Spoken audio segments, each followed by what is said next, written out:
ఏందా ఇప్పుడు పొలం నరుకుతుండ్రా అనుకుంటాన్రా?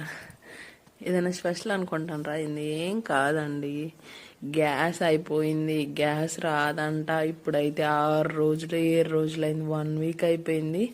ఈ 1 వీక్ నుంచి పొయ్యి మీదే వండుకుంటున్నాం అనమాట. మా ఆయన అయితే పొలాలు నరుగుతుంటే మా వాడు మొత్తం ఒక దగ్గరికి వేస్తున్నాడు అనమాట.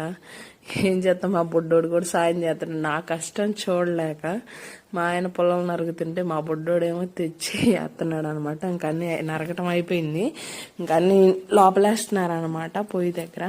మా బుడ్డోడు కూడా సాయం చేస్తున్నాడు. అదే చెప్తున్నా, గ్యాస్ అయిపోయిందని. 6 రోజులు అయిపోయి రానే రాదంట. రోజు ఫోన్ చేస్తున్నాం, రోజు కంపెనీ కాడికి కూడా వెళ్ళి కనుక్కుంటున్నాం. నా పరిస్థితి అయితే ఇది. ఇప్పుడైతే ఇంకా పొయ్యి అయితే రాజేసుకోవడానికి పొయ్యిలో పుల్లలు పెట్టేసా. ఇప్పుడు ఇంక ఈ తపాలు ఉన్నాయి చూసారా, ఈ మసి పడితే పోనే పోవబ్బా. అందుకని ఏం చేసా, బూడిద రాయాలన్నమాట.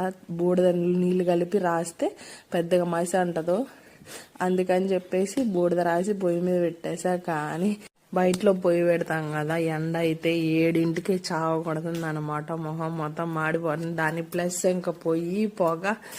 అయ్యో, నా పరిస్థితి చూడండి ఎలా ఉందో, మామూలుగా లేదు.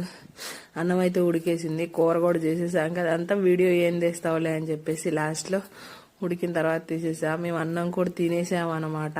అయితే ఏం చేశానంటే చిక్కుడుకాయ కూర చేశాను అనమాట. చిక్కుడుకాయ టమాటా. మా అక్కయ్య కొద్దిగా